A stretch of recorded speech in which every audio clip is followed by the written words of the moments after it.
नमस्कार, मी मेघना घाग. लोकशाही राऊंडअप मध्ये आपलं स्वागत. महाराष्ट्रात जादूटोणा विरोधी कायदा 2013 लागू होऊनही भोंदूबाबा आणि मांत्रिकांकडून नागरिकांची फसवणूक थांबलेली नाही. आर्थिक लुटीसह महिलांच्या शारीरिक शोषणाचे प्रमाण वाढलेत. तर यवतमाळ जिल्ह्यात गेल्या 5 वर्षात 19 गंभीर गुन्हे नोंदवले गेलेत. यात 59 जणांना अटक झाली, पण एकालाही अशा प्रकरणात शिक्षा झाली नसल्याची धक्कादायक माहिती समोर आली. ही एका जिल्ह्यापुरती आकडेवारी आहे.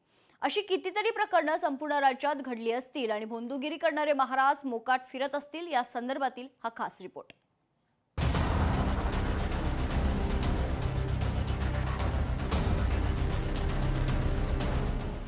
यवतमाळमध्ये भोंदूबाबांची दहशत कायम. 5 वर्षात 19 गुन्हे दाखल, मात्र एकालाही शिक्षा नाही. जादूटोणा विरोधी कायद्याची अंमलबजावणी निष्प्रभ ठरते का, सवाल उपस्थित. बाभुळगाव तालुक्यात 3 वर्षांपूर्वी भयानक प्रकार घडला होता. एका भोंदू मांत्रिकाच्या सल्ल्यानं जन्मदात्या आई वडिलांनी गुप्तधनासाठी पोटच्या महाविद्यालयीन विद्यार्थिनीचा नरबळी देण्याचा प्रयत्न केला होता. मुलीनं संधी साधून हे प्रकरण मित्राला सांगितलं. त्यानं पोलीस नियंत्रण कक्षाशी संपर्क साधला आणि तातडीनं घटनास्थळी पोहोचलेल्या पोलिसांनी मांत्रिकासह आई वडिलांना पूजापाठ करताना रंगेहात पकडलं. या घटनेनं जिल्ह्यात खळबळ माजली होती. घाटंजी तालुक्यातील सपना पळसकर हत्याकांडही अशाच अघोरी प्रकरणाचा भाग होती. तपासात कुटुंबातील व्यक्तीच मारेकरी असल्याचं उघड झालं. अजूनही गावागावात बुवा बाबा तयार होत असून सुशिक्षित वर्गही त्यांच्या चमत्कारांना बळी पडत आहे. चमत्काराच्या आशेनं बाबा म्हणेल ते करायची आंधळी मानसिकता वाढत चालली आहे. जिल्हा पोलीस प्रशासनानं अंधश्रद्धा विरोधी मोहिमा राबवल्या असल्या तरी भोंदूगिरी रोखण्यासाठी कठोर अंमलबजावणी होत नसल्याचं अशा प्रकरणावरून सिद्ध झालंय. यवतमाळमध्ये भोंदूबाबांच्या गैरप्रकाराचे 19 गुन्हे दाखल आहेत. पोलिसांनी या प्रकरणी 59 भोंदूबाबांना अटक केली आहे, मात्र त्यापैकी एकालाही कठोर शिक्षा झालेली नाही.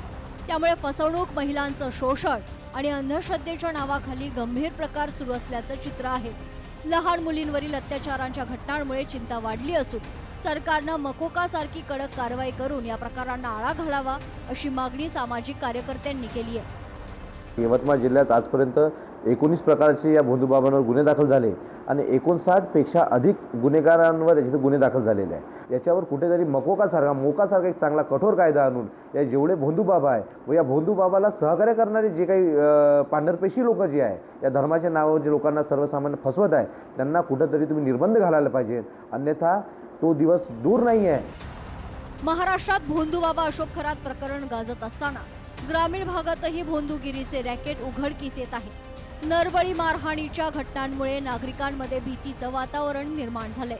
यवतमाळसह अनेक ठिकाणी अशा घटना वाढत असल्यानं सरकारनं हा कायदा अधिक कठोर करून संबंधितांवर तातडीनं कारवाई करावी, अशी मागणी अंधश्रद्धा निर्मूलन समितीनं केली आहे. काही समाजकंटकांनी त्या कुटुंबियाला मारझोड केलेली आहे. म्हणजे अशा पद्धतीच्या घटना, नरबळीच्या घटना असतील, मारझोडीच्या घटना असतील किंवा वाळीत टाकण्याच्या घटना असतील, ह्या यवतमाळ शहरात आणि जिल्ह्यामध्ये मोठ्या प्रमाणात होत आहे.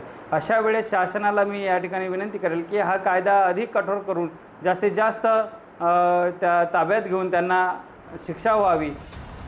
2021 ते 2025 या कालावधीत जिल्ह्यात भोंदूबाबांविरुद्ध 19 गुन्हे दाखल करण्यात आले.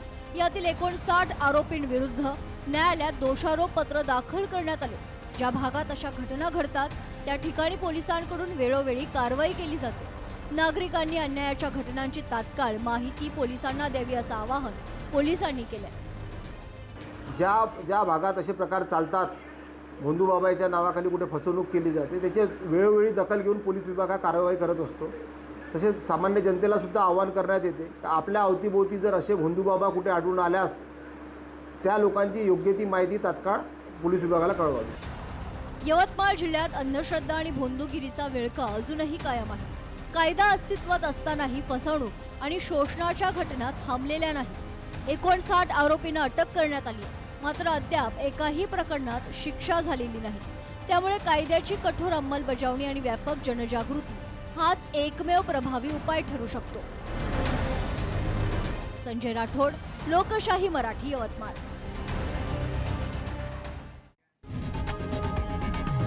लोकशाही मराठी ऐका, पहा, जागरूक रहा.